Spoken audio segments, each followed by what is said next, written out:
Salam alaikum, Azul Filaouen, bonsoir. Comme chaque samedi, donc rétro info de la semaine, on essaiera de revenir sur les sujets qui ont marqué l'actualité algérienne cette semaine. Donc on parlera de l'affaire des étudiants algériens, visa, centre culturel français, du 1er novembre, 63 ans après, donc alternative, proposition, lettre de Bouteflika. Ce qu'a dit Jamal Ould Abbas par rapport au prochain président. Donc, on essaiera de revoir ces sujets. Avant de commencer, on va entendre donc, les titres d'aujourd'hui et on reviendra. Liberté. Appel pour une transition politique. Bouteflika dit non par Djilali B. El Watan. Mohamed Abbassi, financier et auteur. L'Algérie d'hier, du 1er novembre 1954 et d'aujourd'hui. Algérie part. Le rêve français mobilise des centaines de jeunes étudiants algériens à Alger par Abdou Samar. Donc, c'est les titres d'aujourd'hui. J'ai le plaisir aujourd'hui d'accueillir des habitués de l'émission. Sur ma droite, Brahim Younsi, ancien dirigeant du MDA. Bonsoir. Brahim. Aussi sur ma droite, Zouhir Rouis, secrétaire national de Djil Jadid. Bonsoir. Sur ma gauche, Samir Bielatache, militant des droits de l'homme. Azul Filaouen, merci. Merci. Azul. Azul Filaouen.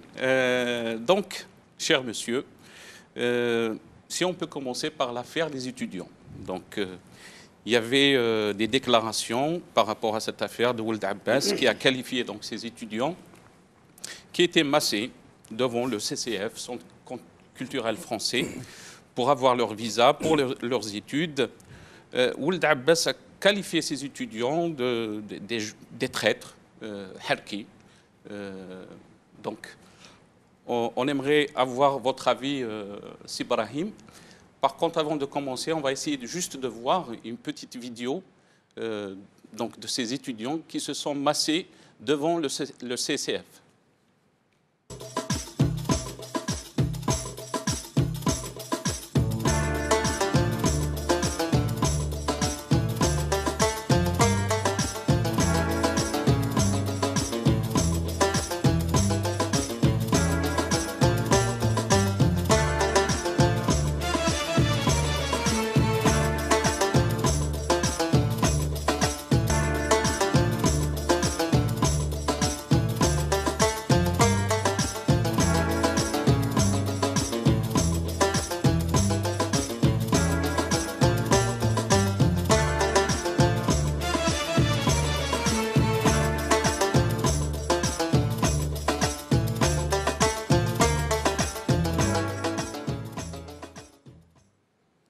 يا رايح وين تروح تسافر وتعيا وتولي.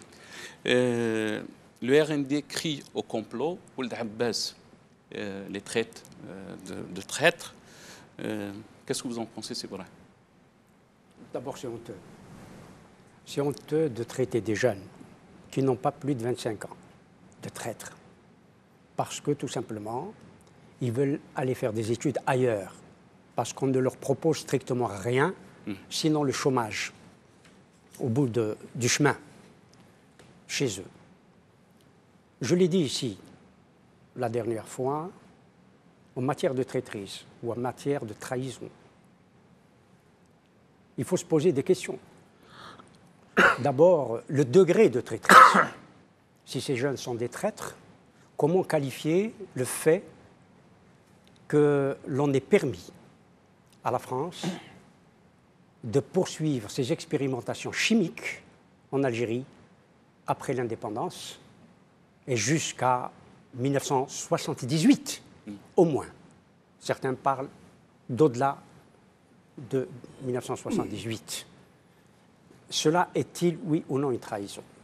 Comment qualifier le fait que les hauts dirigeants, et quasiment tous les hauts dirigeants, en premier lieu le président de la République, qui viennent en France se faire soigner dans les hôpitaux français.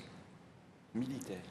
Mais, bien entendu, un hôpital militaire. Mais parlant de militaires, le président de la République, je le répète ici chez vous, a tenu un conseil sur la sécurité de l'Algérie dans une institution militaire qui est l'Institut national des Invalides, sous le portrait de François Hollande. Parler de la sécurité du pays. Est-ce une trahison ou pas? Trahison aussi, que l'on pourrait qualifier de telle, la déclaration de l'ancien secrétaire général du FLN, Ammar Saïdani, qui a dit que De Gaulle ou la France a donné l'indépendance à l'Algérie. Trahison, comment la qualifier? D'avoir vendu la main-d'œuvre algérienne en 1968 sous contrat de 350 000 travailleurs, qui étaient certes au chômage, mais on les a envoyés vers l'ancien colonisateur. Dans les usines. Et tout cela, c'est aussi... Ne parlons pas de ce qui s'est passé ces dernières années. N'en parlons pas. Où les trahisons sont multiples. Aujourd'hui, traiter des jeunes venant d'un responsable du FLN, des jeunes de 25 ans, qui cherchent à s'en sortir parce qu'ils vivent mal chez eux, de traîtres, est extrêmement grave. Zouhair, si on revient aussi sur la déclaration du RND, lui aussi, il n'a pas manqué, il a crié au complot. Donc, toujours ce complot qui revient. Qu'est-ce que vous en pensez? D'abord, ce qu'il faut dire, c'est que quand on voit ces images, on comprend qu'une partie, si ce n'est pas la totalité de la jeunesse, a envie d'aller ailleurs. Pour quelles raisons? Sans rentrer dans des polémiques, c'est parce qu'elle ne trouve pas les raisons de rester à l'intérieur du pays. Des études supérieures, de bon niveau et de qualité, du travail à l'issue, ça a été dit, à l'issue des études, un travail qui est acquis sur la base d'études et non pas sur la base de connaissances, rachwa et autres subterfuges. Et ça donne ce type d'image. C'est la raison pour laquelle on a une multitude de jeunes qui souhaitent partir. Ça, c'est la première chose. Et quand on parle de complot et de trahison, on pourrait dire qu'on a comploté contre la jeunesse algérienne pour qu'elle ne reste pas dans son pays. On a tout fait pour faire fuir ces jeunes, pour qu'ils aillent à l'étranger d'une manière ou d'une autre. Soit par la harga, et on voit tous les jours des drames qui touchent des Algériens en plein milieu de la mer, et une mer qui engloutit un certain nombre d'Algériens aussi.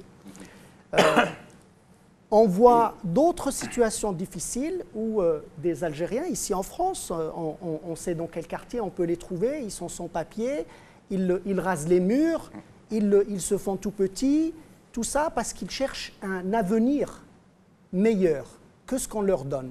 Est-ce que ce n'est pas ça une trahison contre son propre peuple quand on ne lui donne pas tous les éléments d'avoir une vie meilleure? Alors quand j'entends M. Siddiq du RND ou Ould Abbas, je rejoins ce qui a été dit ici. La trahison, c'est ceux qui ont plutôt violé la Constitution à moult reprises et qui ont violé les lois de la République. La trahison, c'est quand on a ruiné le pays et qu'on souhaite rester malgré tout à sa tête, quoi qu'il en coûte, y compris s'il faut le vider de sa jeunesse. La trahison, c'est quand on ne laisse pas respirer les gens, on ne les laisse pas s'exprimer, et à partir du moment où ils s'expriment, on les met en prison. Et on a eu, il y a 2 ans, un drame. Je rappelle que Mohamed Tamalt est mort en prison. Et il était en prison parce qu'il avait exprimé une opinion, quelle qu'elle fût. Et quels que soient les reproches qu'on pouvait lui faire. Mais en tout cas, ça ne méritait pas de mourir en prison et pas d'aller en prison à tout le moins. Donc c'est plutôt ça la trahison. Et comme j'ai déjà eu à le dire, comme on fait son lit, on se couche. Donc ce genre d'énergumène devrait juste se taire et non pas fustiger la jeunesse algérienne, parce que quand on a 80 ans et quand on est encore au pouvoir et dont la légitimité est plus que douteuse, on ne toise pas une jeunesse qui cherche un avenir meilleur, parce que ces jeunes-là aiment leur pays. Ce n'est pas qu'ils n'aiment pas leur pays, ils aiment leur pays, ils aimeraient y rester, sauf que ce qu'ils constatent, ce sont la progéniture de ce type d'énergumènes comme Mould Abbès, qui eux ont le droit de partir à l'étranger sans visa, sans rien du tout, et de s'installer et se prélasser dans des appartements de standing dans les quartiers chics parisiens, sans avoir rien à prouver à qui que ce soit. Et donc ces jeunes-là, ils voudraient juste vivre bien dans leur pays et ils n'ont pas ce droit-là. Très bien. Samir, je reviens à toi. Est-ce qu'on est dans cette logique, donc le jeune Algérien, l'étudiant algérien, est en face d'un double H, ce qui est Harga ou Harba? Oui, en fait, j'allais dire, on est un peuple triste, malheureux, parce qu'en fait, ils nous volent. À un moment, ils nous ont tués, ils nous insultent, ils nous marchent dessus, et j'en passe et des meilleurs. Du coup, le peuple algérien, on lui fait subir toutes sortes de misères, notamment des insultes, celles qu'on vient de commenter. Je pense que les images donnent une idée très claire de la faillite du système algérien. Il a détruit le pays, le régime algérien a failli. Il n'a rien fait de bon, si ce n'est remplir les comptes en banque de certaines mafias. Et ça, c'est une image elle est symbolique, elle est symptomatique du fait que ce régime a tout raté complètement. Et un autre truc aussi, je me dis, d'abord, un autre truc, on pense quand même aux jeunes parce que c'est malheureux. Les jeunes Français, quand ils veulent aller aux États-Unis, ils prennent leur brosse à dents, leur petit sac et ils vont aux États-Unis. Les jeunes Français, quand ils veulent aller en Angleterre, en Allemagne, et j'en passe, c'est des meilleurs. En Afrique ou en Asie, ils ont le droit de voyager, ils sont respectés, ma'aziz mkaram. Les jeunes Algériens, les pauvres, mais c'est la catastrophe. On est haïs, méprisés par tout le monde. Les images qu'on vient de voir, c'est un peu de la méprise aussi, parce que même, à mon avis, c'est un avis perso, même le consulat de France, il aurait pu organiser les choses autrement. C'est la moindre des choses, ils auraient pu étaler ça sur on a entendu des voix qui ont dit que c'était dans le but de nuire par rapport à l'occasion du 1er novembre. Je ne sais pas s'il y a un complot. Est-ce qu'on était dans cette logique ou... Je ne sais pas, on ne peut pas. Il faut aller voir avec les gens et peut-être les inter... Il y a une réalité. Il y a des jeunes qui ont envie de partir ailleurs. C'est ça la réalité. Nous, les Algériens, essayez de faire ça avec les Français. Au consulat d'Algérie, on leur parle de la toiture. C'est du mépris. Tout simple, c'est du mépris, même du point de vue diplomatique. C'est-à-dire qu'avec les peuples amis, etc., on ne se comporte pas comme ça. On ne sort pas sa tête de la fenêtre pour dire « Il y a le rachis, populace, organisez-vous, etc. » Tu as nos télé algériennes qui viennent montrer que nous sommes un peuple désorganisé, qu'on est des animaux, etc. J'ai vu des télés faire ça. Je ne vais pas les citer, mais en faisant la couverture de cet événement, oui, etc., parce que les Français, c'est des gens mnovmines et tout, mais regardez-nous comment on est. Bref, le peuple algérien, il est tué, volé, dilapidé et insulté. Voilà. D'abord par ceux qui nous dirigent, et quand on est insulté par les siens, les autres ne se gêneront pas à te mépriser. Je veux revenir juste sur deux choses. Sur le complot, ou ce que le porte-parole du RND a appelé un événement planifié, donc il ne nous dit pas qui a planifié cela. Est-ce que c'est de l'intérieur ou est-ce que c'est la France qui a planifié ça? D'autre part, quand l'on parle aussi de trahison, on oublie une chose et nous allons en parler tout à l'heure, c'est la trahison de la déclaration ou des objectifs de novembre, du 1er novembre.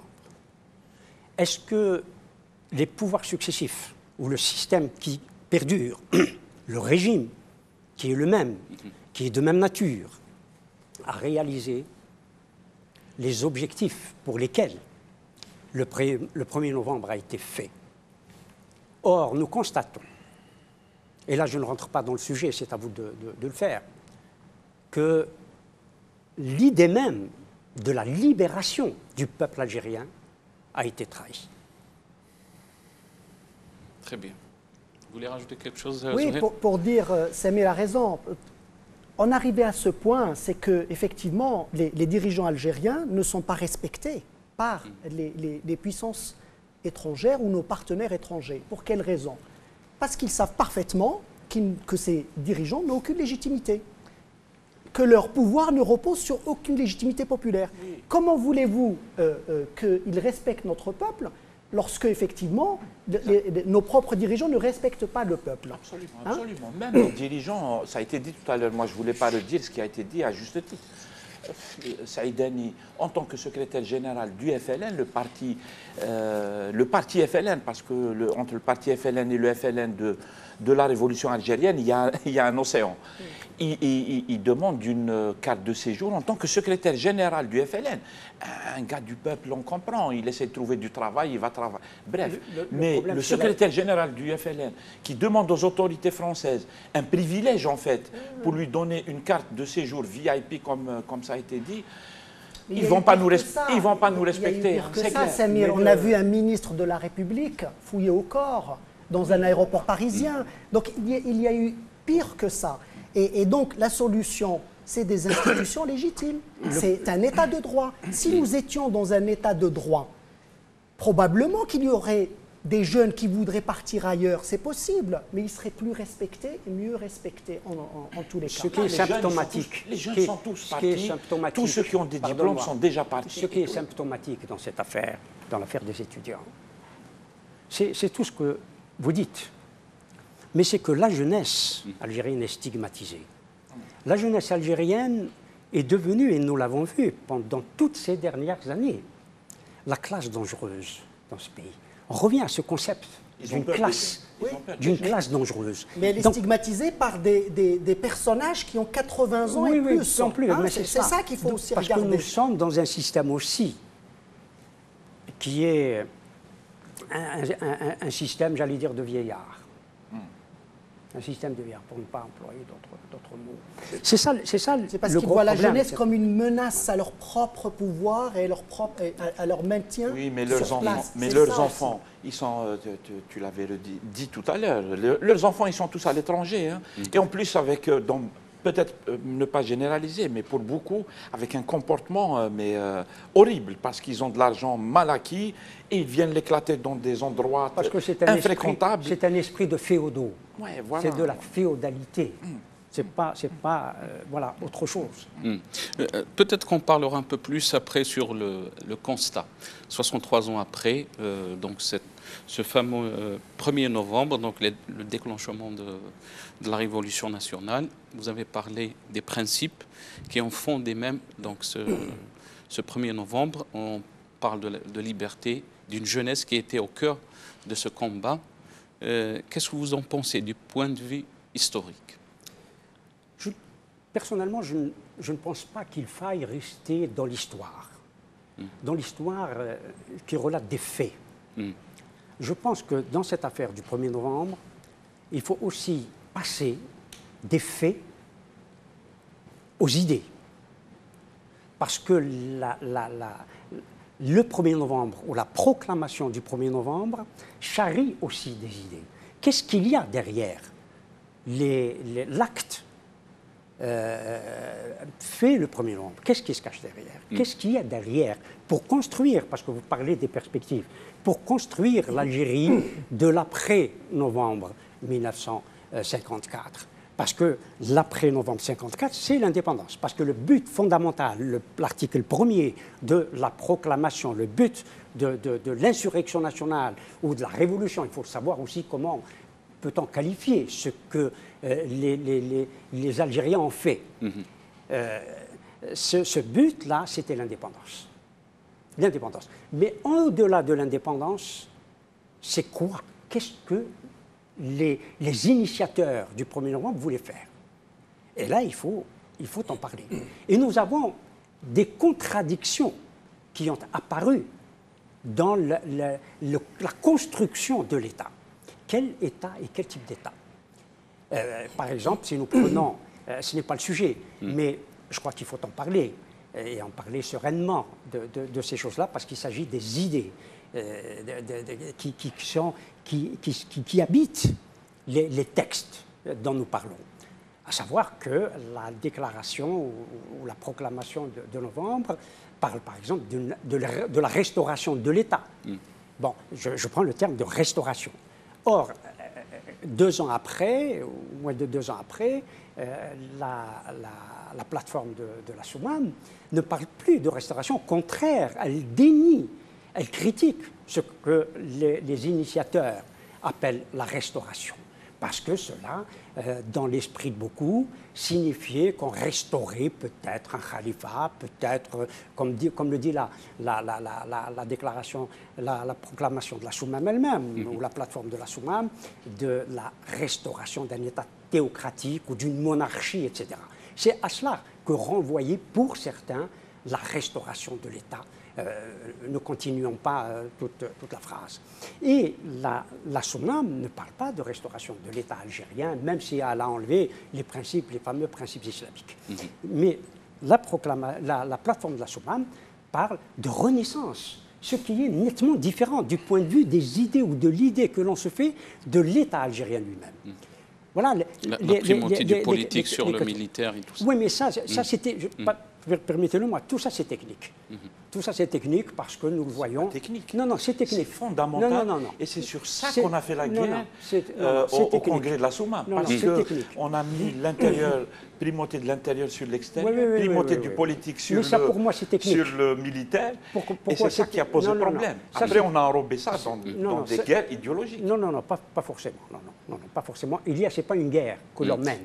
Nous voulons comprendre quelles sont les idées qui sont derrière les autres. Maintenant, pour moi, les trucs de l'intérieur, le politique, le militaire, etc. C'est ce qui a posé problème. Oui, mais on a vu concrètement. Oui, mais j'ai dit qu'il ne faut pas passer des faits. Mais je ne crois pas qu'il y ait des idées derrière cela. Il y a des idées de pouvoir, de prise de pouvoir. Mais les idées qui nous concernent et qui sont toujours en débat, voire en conflit aujourd'hui. C'est ça dont je parle. Très bien. Zouhair. Oui, ce qu'on peut dire déjà sur le 1er novembre, c'est que c'est un acte fondateur. Un acte fondateur à plus d'un titre. C'est l'acte qui a aussi permis de cristalliser l'opposition, en tout cas les partis politiques de l'époque et toutes les forces qui étaient en action avant le 1er novembre sur un but commun qui a été rappelé à l'instant, c'est-à-dire l'indépendance. Et derrière l'indépendance, il y avait le vœu d'acquérir sa propre liberté et sa dignité. C'était un peu les 2 sujets majeurs avec l'indépendance. Et ce qu'on peut dire, c'est qu'en principe, chaque 1er novembre, on doit s'en souvenir que la plus admirable des générations a enclenché quelque chose. Est-ce qu'on peut parler là d'une jeunesse qui était au cœur de ce combat, alors qu'on a vu des images d'une jeunesse qui est désespérée de partir, un contraste. Oui, mais c'est pour ça que je parle de la plus admirable des générations, parce que c'était une génération des jeunes qui étaient en action à ce moment-là et qui ont réussi une prouesse. Et ils l'ont quasiment, presque tous payé de leur vie. Et ils l'ont presque tous payé de leur vie. Ils n'ont même pas dépassé l'âge de 25-30 ans pour une majorité d'entre eux. Ils sont tous morts. Quasiment. Et ce qu'on voit, c'est que la génération de dirigeants qui a pris effectivement le pouvoir après l'indépendance et qui est toujours là, elle réussit à désespérer toutes les générations qui sont arrivées après elle avec les images que vous venez de passer. Je ne veux pas monopoliser la parole, parce que le 1er novembre, notre histoire, cette histoire-là, elle est actuelle.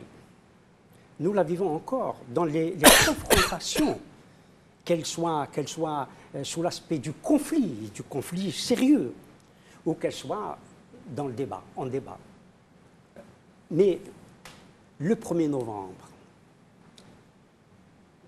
et avant le 1er novembre, sur la scène politique algérienne, pour ne pas dire, comme le disent beaucoup, indigène, il y avait quand même des polarisations. Il y avait des groupes. Et ces polarisations se scindaient en 2, globalement. Globalement en 2. Il y avait ceux qui, qu'on le veuille ou non, c'est une réalité politique qui s'imposait avant le 1er novembre, c'est celle qui était pour l'intégration. Et pour l'intégration par le moyen du dialogue avec le colonisateur, avec la France, que nous le voulions ou non. C'était ça, l'idée de ceux qui revendiquaient l'intégration. Et cette intégration, qui devait la faire? C'était les élites. Et les élites, et nous sommes dans le sujet actuel, ce sont les élites. Et les élites, qu'elles soient arabophones ou francophones, peu importe, parce qu'il y avait des arabophones qui étaient pour l'intégration, et seulement pour l'intégration par le dialogue. Et vous aviez l'autre groupe qui, lui, était pour l'indépendance. Et pour l'indépendance, par quel moyen? Par le moyen de la violence qui a eu lieu le 1er novembre 1900. Et qui s'adressait à qui? Elle s'adressait au peuple algérien. Et nous sommes aujourd'hui dans sa même configuration que nous le voulions. On reviendra sur ça par rapport aux alternatives et aux propositions 63 ans après. Pour finir, parce que je n'avais pas fini, ce que je voudrais qu'on retienne, c'est que la jeunesse algérienne, certes, on a vu des images de jeunes qui veulent partir. Ils veulent partir, je l'ai dit tout à l'heure. Ce n'est pas parce qu'ils n'aiment pas leur pays, c'est parce qu'ils sont désespérés par ce qui se passe, la façon dont le pays est géré, et qui veulent finir leurs études et trouver du travail. Ces jeunes qui partent, il y a aussi des jeunes qui restent en Algérie. Et il y a aussi toute une jeunesse qui est pleine de fougue et pleine d'ambition pour le pays. Et on le voit. Je peux en témoigner, ne serait-ce que par rapport à ceux que je connais, que je côtoie à l'intérieur de Gil Jadid, et ils sont là, ils ont envie de faire des choses, ils sont sur le terrain, ils travaillent, ils luttent tous les jours, ils défendent leurs idées, ils vont les présenter, et ils ont envie que les choses changent, et ils agissent pour. Donc, je ne veux pas qu'on retienne que toute la jeunesse veut partir, et qu'on fasse un parallèle avec une jeunesse qui a fait la guerre d'indépendance pour rester en Algérie, et une autre qui essaye de partir. Il y a une jeunesse qui a fait la guerre d'indépendance et qui a acquis, effectivement, et c'est un acquis l'indépendance. Et il y a une génération de dirigeants qui a désespéré un tas de personnes, un tas de générations. Et vous avez tous ces jeunes qui sont pleins d'ambition pour leur pays et ils ont envie juste d'en savoir un peu plus, de compléter leur cursus et de pouvoir continuer à aimer leur pays et à travailler dans leur pays. Pour rebondir sur ça, puis je reviens au sujet tel que j'ai envie de l'exprimer, moi. Mais pour rebondir sur ça, moi je dis aux dirigeants algériens... Est-ce qu'on a des jeunes, comme il le dit Zouhir, qui sont là, qui se battent sur le terrain, ils veulent que ça change? C'est vrai qu'on a vu des images qui font mal par rapport à une jeunesse qui est désespérée, qui veut aller à l'étranger pour étudier, avoir des ambitions, mais il y a aussi... Il y en a des jeunes qui sont au bled et qui essayent de faire ce qu'ils peuvent. Il y a même, tu sais, souvent on dit des choses un peu sur l'élite qui a failli aussi, elle aussi, à jouer le rôle qui devrait être le sien. Mais il y en a aussi qui font beaucoup de choses dans des conditions très difficiles et tout. C'est vrai qu'il faut le rappeler parce que sinon on risque d'être mal compris.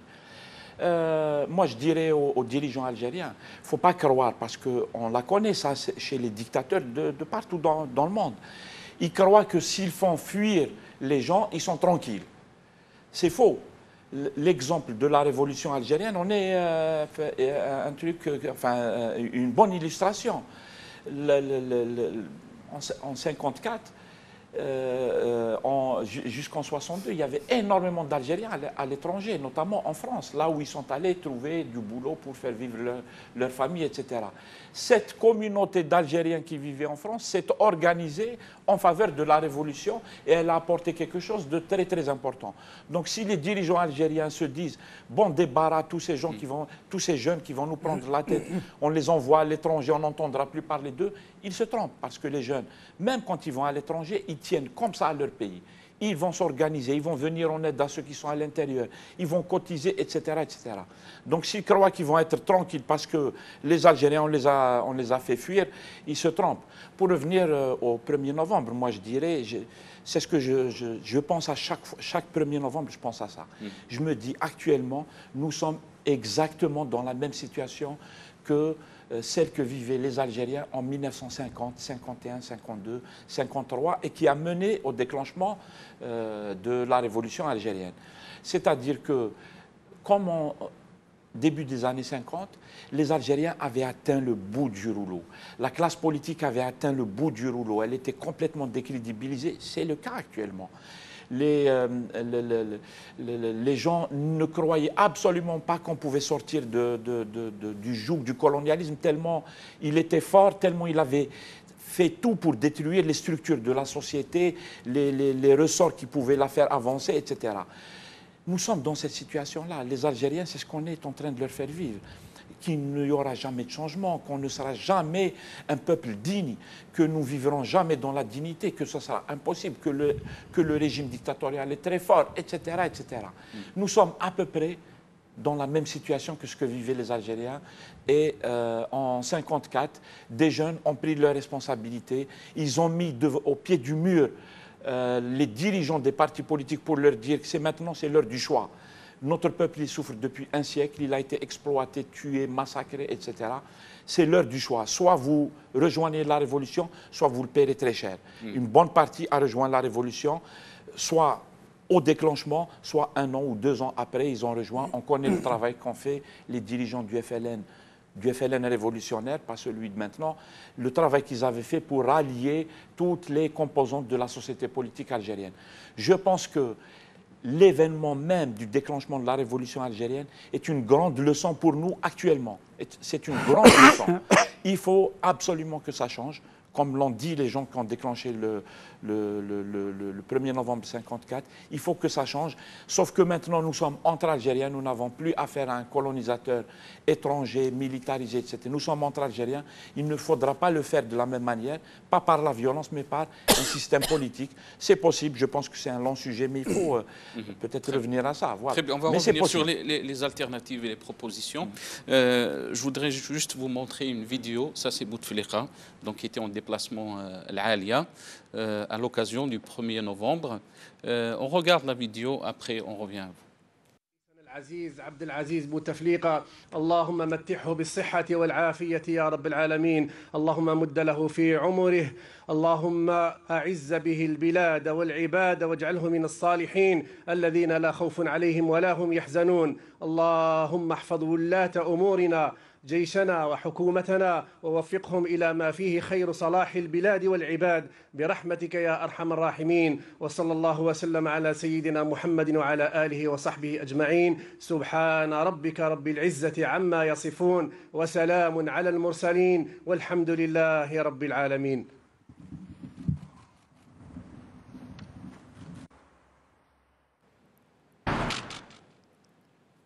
Alhamdulillah Rabbil Alamin. Donc il l'a bien dit, c'était normalement des prières qui étaient destinées pour nos martyrs, mais ces prières étaient pour Abdelaziz Bouteflika.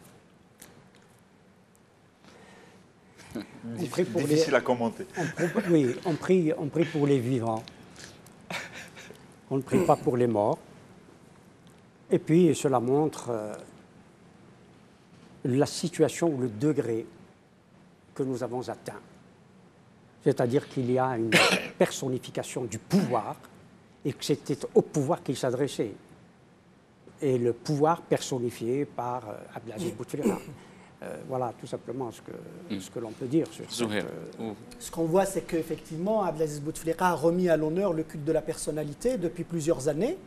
Et vous avez toute une série de clientèles qui sont là autour et qui sont en train d'exalter ce culte de la personnalité. Et vous avez relevé à juste titre ce qui a été choquant dans cette séquence. C'est-à-dire qu'on vient se recueillir à la mémoire de la génération qui a fait le 1er novembre 1954, on en parlait, et on nous parle de la santé du président. Donc sans revenir sur ce qui vient d'être dit à l'instant, cela dénote aussi qu'il y a un problème en matière de santé du président de la République. officiellement, on nous le montre à la télé en nous disant « le président ne va pas bien, prions tous pour qu'il aille mieux ». Donc, cela confirme ce que nous disons depuis un moment, le président n'est pas apte, n'est pas du tout apte depuis bien longtemps, et un certain nombre d'institutions ont joué un jeu qui mène le pays vers le mur et le chaos. Je pense au Conseil constitutionnel qui a validé sa candidature, tout en sachant qu'il n'était pas du tout apte. Samir? Moi, j'ai quasiment pas de commentaires à faire. Et pourtant... C'est moche. C'est une dictature qui nous montre un peu ses aspects les plus moches et tout. Comme tous les jeunes Algériens ou comme tous les Algériens, à mon avis, il est temps que tous ces gens dégagent, en commençant par Bouteflika, mais en allant plus loin que Bouteflika, puisque c'est juste une façade. On a un système qui est pourri, un système qui fonctionne d'une manière très... opaque, derrière les rideaux, etc. Et c'est tout ça qu'il faut balayer. Il est temps qu'ils partent parce qu'ils ont fait trop de mal au pays. On n'arrête pas de le dire tous les jours. Très bien. Donc, vous voulez rajouter quelque chose? C'est pas rajouter. C'est aller à l'essentiel, si j'ose dire. Est-ce que vous voulez qu'on parle un peu, comme ça on aura le temps, 63 ans après, donc ce 1er novembre, on veut faire un peu le constat, le bilan, et on aimerait consacrer un peu plus de temps pour comprendre un peu l'Algérie, elle est arrivée où, on est où par rapport au principe du 1er novembre. Donc, si vous voulez commencer, M. Ibrahim Younsi. J'en ai déjà parlé. J'en ai déjà parlé de ces principes, précisément, ce que j'ai appelé la trahison de Si on parle un peu sur le constat actuel, par rapport à ce qui s'est passé 63 ans après, est-ce qu'il y a maintenant sur le champ politique des propositions, des projets d'alternatives? Parce que le pouvoir attaque souvent et dit que l'opposition n'a pas de projet d'alternative et qu'elle apporte beaucoup plus une stabilité. On voit ce qui se passe ailleurs, dans d'autres pays. Non, c'est faux. L'opposition dans sa diversité, ou ce qu'on appelle chez nous l'opposition dans sa diversité, apporte aussi un projet de société. Et un projet de société qu'il faut discuter ou qu'il faut critiquer aussi. Bon, on n'est pas d'accord avec, on ne peut pas être d'accord avec tout le monde. Et comme l'on dit, nous sommes dans le domaine du politique. Et contrairement à ce que certains disent, le politique n'est pas toujours le lieu du débat. C'est aussi le lieu du conflit. Le politique, c'est le lieu du conflit. Quelqu'un comme Jacques Ellul l'appelle le politique, ou nomme le politique le lieu du démoniaque. Le diabolos, c'est-à-dire c'est le diable. Mais, en revanche, en même temps, il y a autre chose qui permet le dialogue, qui permet que l'on règle les conflictualités qui surgissent dans la société, quelle qu'elle soit, politique, sociale, culturelle, c'est la démocratie. La démocratie à laquelle, là, le dialogue est bien sûr non seulement possible, mais il est consubstantiel à la démocratie, mais la démocratie, il faut lui donner un contour, l'entourer de valeurs qui soient les valeurs qui viennent du peuple algérien. Et la déclaration de novembre, pour revenir à novembre, la déclaration de novembre le dit. La construction d'une démocratie dans ce pays, mais une démocratie qui tienne compte des valeurs et des mœurs du peuple algérien. Et je crois que c'est là où quand il qualifie Samir Sion, quand il qualifie Samir que l'Algérie actuelle, c'est l'Algérie d'avant 54. Est-ce qu'on est dans cette Algérie-là? Du point de vue politique, bien entendu, vous avez ce que j'ai schématisé dans les deux polarisations. Nous avons des polarisations, quelle que soit l'histoire des uns et des autres, l'histoire politique des partis qui agissent sur le terrain, quelle qu'elle soit. Mais nous trouvons aujourd'hui, quelles que soient les erreurs commises par les uns et les autres, mais nous voyons aujourd'hui cette polarisation qui se fait. Il y a les partis du pouvoir, les partis de l'intégration, et vous avez des partis de l'opposition, même si aujourd'hui c'est par d'autres moyens que les acteurs du 1er novembre ont choisi, à savoir la violence. Aujourd'hui, l'ensemble des partis qui sont contre le système, contre ce pouvoir, veulent en sortir n'en déplaise à Abdelaziz Bouteflika qui dit que la transition est finie. On reviendra sur la lettre, puisqu'on en parle donc, à cette occasion. Abdelaziz Bouteflika, donc c'est la lettre de M. Abdelaziz Bouteflika par rapport au 1er novembre. Donc, et il parle au plan politique et institutionnel, la République est bien solide avec ses institutions constitutionnelles élues et réélues toutes les 5 années dans le cadre de règles transparentes qui sont l'objet d'une modernisation continue. Il parle aussi de la démocratie pluraliste et liberté d'expression sont incontestablement des réalités bien établies. Il dit que l'ère des périodes de transition est révolue en Algérie, dont les institutions politiques ont été sauvegardées au prix de dizaines de milliers de martyrs du devoir national. Il parle aussi, il dit, il est temps de faire partie d'un front patriotique commun. Qu'est-ce que vous en pensez de cette lettre? Moi, je parlerai non pas d'un front patriotique, parce que cela va de soi. Il me semble que la patrie est en effet en danger, mais ce n'est pas ceux que vous avez autour de cette table qui l'ont mise en danger. Ce sont ceux qui gèrent le pays depuis 60 ans. C'est eux qui ont mis l'Algérie en danger, la patrie en danger. Et par quels moyens Abdelaziz Bouteflika veut rassembler? On peut comprendre le souci de rassemblement. Et je pense que c'est ce qui anime l'ensemble des acteurs sur la scène politique. Je crois que chacun, indépendamment de ce qui nous divise, de ce qui nous sépare, et je l'ai dit tout à l'heure, le politique sépare. C'est pas vrai, le politique ne rassemble pas toujours, il sépare presque toujours. Mais est-ce que la conception que nous avons de la démocratie est la bonne, contrairement à celle dont je me méfie, qu'invoque Abdelaziz Bouteflika? Je ne crois pas que nous ayons la même conception de la démocratie. Très bien.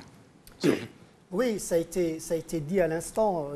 Le problème, c'est que Abdelaziz Bouteflika et tous ceux qui l'entourent et tous ceux qui ont eu à gérer le pays avec lui ou avant lui et pendant qu'il était là aussi, parce qu'il est là aussi depuis un certain nombre de décennies, sont disqualifiés pour parler de front patriotique.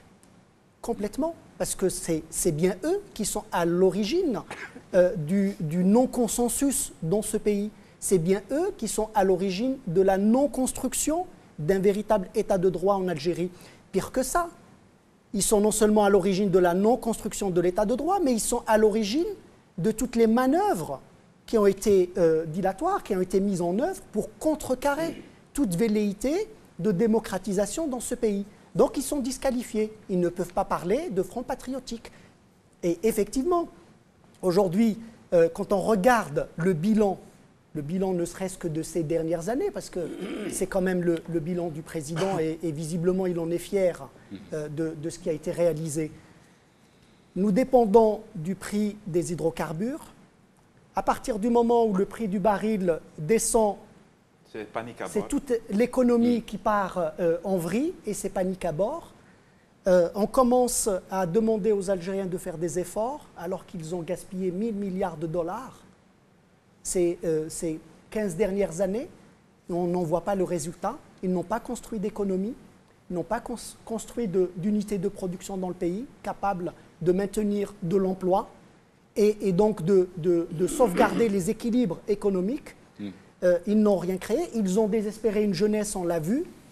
C'est ça leur bilan. C'est de cela dont ils nous parlent aujourd'hui. Alors quand ils parlent de transition qui est terminée, ce que je constate, c'est que quand il s'agit de s'octroyer des mandats illimités, ils peuvent modifier la Constitution et toutes les lois qui vont avec. Et quand on n'est plus en santé pour briguer des mandats de manière illimitée, on referme la vanne et on remodifie de nouveau la Constitution pour nous montrer combien on est grand. Il le dit, Zouher, qu'aux échéances, pouvoir se conquérir désormais aux échéances prévues par la Constitution auprès du peuple souverain. Oui, on aurait aimé qu'ils nous le disent avant. D'abord, il reconnaît que jusque-là, le pouvoir ne s'est pas conquis de manière démocratique. Donc là, il nous dit que désormais, ça va être comme ça. Ça veut dire que tous les mandats qu'il a eus ne se sont pas déroulés dans ce cadre-là. On peut le remercier d'avoir reconnu ce genre de choses. Absolument. Moi, c'est ce que en tout cas, c'est ce que je lis dans ce type de déclaration. que peu de gens lisent. Hein. Vous savez que les gens n'en ont cure de toutes ces déclarations. Ils préféraient plutôt l'entendre à la télé, mais comme il n'est pas en capacité de le faire, donc personne ne lit ce type de déclaration, même si j'ai pu lire qu'un certain nombre de personnes s'enorgueillaient de lui faire les discours de Bouteflika. Donc je vais vous dire, personne ne fait attention à ce type de déclaration parce qu'on sait plusieurs choses. Que le président, il y a un doute en tout cas sur sa capacité à écrire de tels discours, sinon il pourrait les exprimer. Et deuxièmement, et surtout, ça c'est le fond, tout le monde sait qu'il y a plus qu'un doute sur les intentions démocratiques subitement révélées à Abdelaziz Bouteflika. Très bien, Samir. Je reviendrai à vous. Ouais, moi, je l'ai lu, la déclaration. Oui. 3 pavés comme ça de textes indigestes. Et puis complètement mensonger en fait, parce que là où il disait que il y avait de grands acquis, la réalité, tout le monde la connaît, c'est que c'est la faillite totale. Et sur le plan économique, social, politique, diplomatique, remarquable. Exact. Sur tous ces plans-là, c'est la faillite totale. Je pense que rien qu'autour de cette table, je pense que la chose a été discutée plusieurs fois, où on a montré que c'est le ratage total. Et sur le plan politique, c'est une catastrophe parce qu'on a affaire à une dictature violente qui a pris le pouvoir par les armes, par les coups d'État, et on n'en est pas encore sorti depuis 1962. Et tout ça, c'est une catastrophe. Moi, je pense que la lecture à faire, c'est pas, comme tu viens de dire, si on me permet ce mot, on s'en fout en fait de ce qu'ils disent, parce que ces gens-là décident derrière les rideaux, ils nous présentent un truc qui fait office de scène politique, c'est-à-dire, le président a fait sa déclaration du 1er novembre et il a été itrahmala arwah shuhada, etc. C'est du non-politique en fait. La réalité, elle se passe derrière les rideaux et ça, les Algériens n'ont pas accès à ça. On nous interdit d'avoir notre mot à dire sur ce qui se passe dans notre pays sur le plan politique. Ça, c'est inadmissible. Les Algériens ont le droit de... C'est un droit fondamental que de participer à la vie politique de son pays. Chez nous, on n'a pas le droit de participer si ce n'est à gesticuler comme des clowns. Et ça, c'est inadmissible. Si on peut parler aussi sur les propositions qui en ce moment sur le champ politique par rapport au changement, on reviendra, si on me dit à l'oreillette, que les déclarations d'Ould Abbas sur Benflis, qu'il a qualifié encore une fois de traître. On entend les déclarations d'Ould Abbas.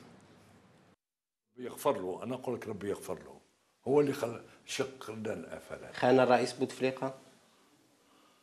نعم نقولها وتحمل المسؤولية نتاعي مع الأسف الشديد لأن عمل في ثقة كبيرة عينه أولا كمدير حملة انتخابية ثم رئيس حكومة ثم لا قبل رئيس حكومة كاين 2 مناصب اللي أمين عام للرئاسة ومدير الديوان لأول مرة في تاريخ الجزائر أمين عام مدير ديوان نفس الشخص كان زقرار الله يرحمه ويوسع عليه استقل كأمين عام ثم رئيس حكومة ثم ذكاه باش أمين عام الحزب. Samir, je pense que tu veux rajouter un mot. Ouais, non, juste un petit mot à propos de ça, en fait. Après, je vous laisse continuer. C'est juste pour dire qu'à l'intérieur du régime, ça se bagarre, en fait. Le régime, il est composé de beaucoup de clans, beaucoup de centres de pouvoir. Ça se bagarre, ça donne ça, en fait. Ça donne ça. Ça s'insulte, etc. Le peuple, il observe ça de loin, il n'a rien à voir avec ce genre de choses. Voilà le petit commentaire que je voulais faire. Donc, si on revient un peu, Ibrahim, sur un peu les propositions qui ont été faites par l'opposition, si on peut parler aussi de la lettre d'Abbassi Madani à l'occasion du 1er novembre, là où il dit dans sa lettre que la gare a été hypothéquée, a été déroutée de sa trajectoire, le pouvoir a été violé et le contrôle a échoué entre de mauvaises mains. Tout l'espoir est mort et les rêves se sont évaporés. Le sort de la guerre de libération a été scellé quelques années après la fin de la guerre. Il était prévu de bâtir une nation libre et indépendante, démocratique et socialiste dans un cadre islamique selon les principes de novembre, mais tout cela a été dévoyé. Nous en avons parlé, j'en ai parlé. Les camarades ici présents en ont parlé aussi. Mais la sont allés dans le même question sens. qui se pose, comment faire face à cette situation? Oui, le problème, il n'y a pas besoin de faire un bilan, en vérité. Le bilan est là. Le bilan est là. Et il se résume en un mot. C'est la gabegie. C'est la gabegie. Mais je voudrais, avant de répondre à votre question qui est intéressante, je voudrais, parce qu'un mot a été utilisé, qui est essentiel, c'est le consensus. Le mot de consensus. C'est vrai que nous avons besoin de consensus. Toute nation a besoin d'un consensus sur les valeurs qui animent la nation, qui animent la société. Mais la démocratie a besoin aussi de dissensus. Pas seulement du consensus, mais du dissensus. Et nous ne sommes pas d'accord entre nous sur beaucoup de choses, énormément de choses. Si nous commencions, nous, à parler de notre idéologie, de nos idées, de ce que nous voulons faire, etc., nous ne serions pas d'accord entre nous. Il faut le dire, c'est honnête, et c'est ça la démocratie. Mais ce que vous dites là, c'est, Ibrahim, si je peux me permettre, c'est juste l'étape après l'instauration d'un véritable état de droit. Oui, mais instaurant un état de droit, oui, mettons en œuvre une démocratie qui fonctionne, et nous aurons ce dissensus que vous souhaitez, et le consensus avec d'autres. Voilà. Mais nous sommes juste dans l'étape d'après, alors que nous n'avons pas fait l'étape d'avant. Mais on a vu naître en 2014, c'est Brahim, congrès de Mazafran, qui était là pour donner de l'espoir, qu'il y ait un consensus des partis de l'opposition. Oui, mais chacun, hélas, on l'a vu après, chacun avait son agenda.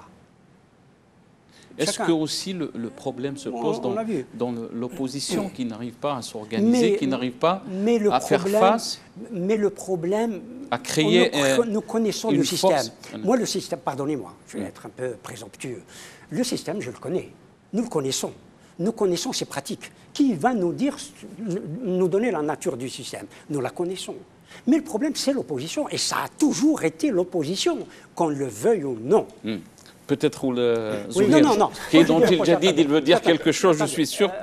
Attendez. Quand je dis l'opposition... Il a un parcours dans des partis lourds de l'opposition, et on connaît aussi... Oui, mais l'opposition, je ne parle pas de l'opposition récente, de l'opposition d'après 89.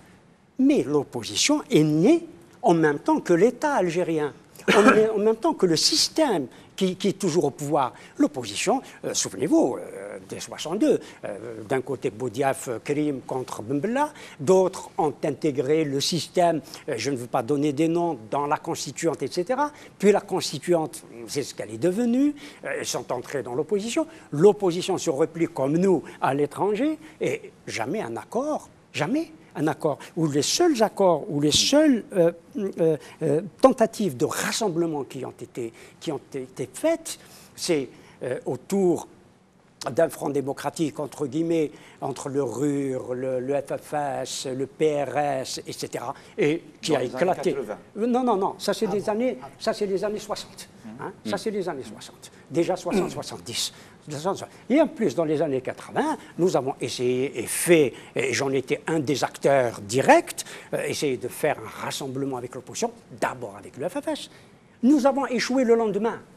Le lendemain, ça a été la division entre nous. En quelques mots, pourquoi cette opposition, si on la met sur le truc historique, je ne veux pas citer ni les noms, ni des responsabilités personnelles, mais qu'est-ce qui fait, en quelques mots, sur ce tronçon-là de l'histoire, qu'il y ait eu à ce point ce ratage? C'est quoi le... Parce que d'abord, il y a du zaïmisme, on revient toujours à cela. Hélas. Toujours à cela. Moi, j'ai entendu Boudiaf dire jamais je ne travaillerai avec Bembella, au moment où on avait besoin de lui. Hussein Ait Ahmed, que Dieu et le rame tous, Hussein Ait Ahmed n'arrêtait pas, en dehors de certains jeunes qui allaient voir Mohamed Boudiaf à Qnitra. Hussein Ait Ahmed n'arrêtait pas d'aller et de venir entre Paris ou Lausanne et Qnitra. C'est-à-dire que, revenons à Khidr. Khidr a donné de l'argent. Khidr a donné de l'argent à l'opposition. Parce qu'ils me disent qu'il ne reste pas beaucoup de temps. J'aimerais entendre Zouhir. Juste ça, pardonnez-moi. On se concentre aussi sur l'ère de Bouteflika. Oui, non, pardonnez-moi. Parce que là, nous sommes dans l'avenir et dans le futur. Oui, tout à fait. Sur la question de l'état de droit. L'état de droit aussi, il faut j'allais dire, le verrouiller, lui donner des limites. L'état de droit, moi je le traduis dans la phase dont vous parlez. Je le traduis par un état de loi, le respect de la loi. Parce qu'on sait que nous sommes tous comme ça. Nous demandons tous des droits que nous voulons avoir. Mais ces droits, nous savons la dérive vers laquelle sont allés certains pays. Pour notre société, pour revenir à la déclaration de novembre, c'est-à-dire qu'on construit une démocratie dans les valeurs et les mœurs du peuple algérien. Zoé. Oui, alors si on très parle rapidement, on me d'aujourd'hui, dit qu'il ne reste pas beaucoup de si temps. on parle d'aujourd'hui, bon, moi, je ne dirais pas que le problème c'est l'opposition, je dirais qu'il y a un problème dans l'opposition, ça c'est clair. Le problème c'est le régime. C'est clair. Moi je pense que les mots ont un sens. Le problème c'est le régime. Est-ce qu'on peut arriver à ce mot magique que vous avez prononcé, le consensus? Est-ce qu'on peut arriver à un consensus? En tout cas, nous, à Gil Jadid, on y travaille. On a tout fait pour. Vous avez parlé de la CLTD, de Mazafran, de l'IXO. On a tout fait pour qu'il y ait effectivement ce consensus, que les partis politiques d'opposition se mettent d'accord sur un certain nombre de principes. Ils l'ont fait. Ils ont tous signé la déclaration de Mazafran. Et puis, ça a été dit ici, les agendas des uns et des autres ont fait que certains ont pris d'autres chemins et ils sont devenus l'opposition du régime et pas l'opposition au régime. Aujourd'hui, le régime a certes ses partis, les partis du régime, les partis du pouvoir, mais il a aussi sa propre opposition. Et donc, évidemment, nous n'avons pas réussi, on le dit, mais nous continuons dans ce chemin parce que vous avez parlé de solution. La solution, c'est de respecter l'établissement d'un état de droit et de rentrer dans la construction de cet état de droit, mais pas avec ce régime, pas en participant à des institutions, à des élections. Comment arriver à tout ça? Samir. Moi, je pense que le changement est d'abord nécessaire et vital avant qu'on signe l'arrêt de mort de notre pays, parce qu'on va droit dans le mur et c'est méchant. Donc il faut absolument que ça change, c'est vital. Il faut soigner la maladie, sinon elle tue le malade, en fait. Et il y a des malades qui peuvent mourir guéris. on est face à des cas comme ça. Donc le changement est nécessaire et il est possible. Le changement, moi je vais vous donner mon avis tel que je le vois depuis quelques années, j'observe, je milite avec des camarades, etc. Le changement, ça dit, il faut qu'on se fixe des objectifs et il faut qu'on se fasse un cheminement pour aller réaliser cet objectif-là du changement. Je pense que, et c'est ça qui a fait faillite ces dernières années, mais ça ne remonte pas à ces dernières années, ça remonte à très longtemps, c'est que les gens ne respectent pas les règles qui vont nous faire réussir cette démarche. Ils ne la respectent pas. C'est ce qui fait qu'on n'y arrive pas. Et pour faire un changement, il faut mobiliser le peuple, parce qu'une classe politique qui est sur son nuage, etc., ne fera jamais rien du tout. Il faut qu'elle mobilise le peuple. Pour mobiliser le peuple, il y a des règles. Il y a des règles à respecter. À ce jour, on ne les respecte pas et on n'y arrive pas. C'est ça qui doit changer. Très très bien. Ils me disent qu'il n'y a plus de temps. Je vais juste un dire mot. Je ne veux pas que, parce que cela vient d'être dit, que l'on se méprenne sur ce que j'ai dit. Bien entendu que le problème fondamental, c'est le régime. Il n'y a pas de doute à cela. Très bien, très bien.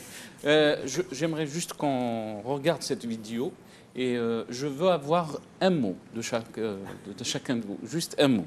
On regarde la vidéo là, c'est, je ne sais pas quoi dire.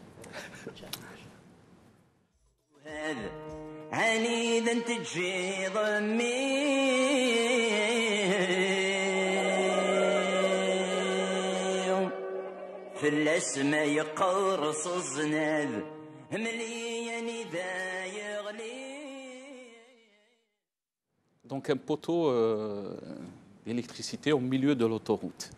Un mot de... C'est le bilan dont est fier Abdelaziz Bouteflika et qui est dans ses discours écrits par je ne sais qui. C'est vrai. Quelle autoroute? L'autoroute Est-Ouest. Est-Ouest. Il y a une autoroute. Comme quoi il n'y a pas d'autoroute. On nous dit. La preuve en est, elle est coupée. Un poteau coupe l'autoroute. Ouais, la déliquescence totale de ceux qui dirigent le pays dans ce genre de choses. Et pas que. Il y en a des tonnes des comme ça et c'est une catastrophe. Ce que je vois dans l'autoroute, c'est les milliards les dizaines de milliards Engloutis. qui ont Très été bien. engloutis là-dedans. Très bien. Yatikoum Saha, on est Exactement. arrivé à la fin de cette émission. On aurait aimé donner un peu plus de temps sur les propositions des uns des autres, comment ils voient le changement en Algérie. Je vous dis, Inch'Allah, peut-être on y consacrera d'autres émissions par rapport à ça. C'est des thèmes qui sont très intéressants pour les jeunes Algériens, pour l'opposition. Je vous dis à la prochaine, Inch'Allah. Jamal Din vous retrouvera mardi, Inch'Allah. Yatikoum Saha, wa ala khair.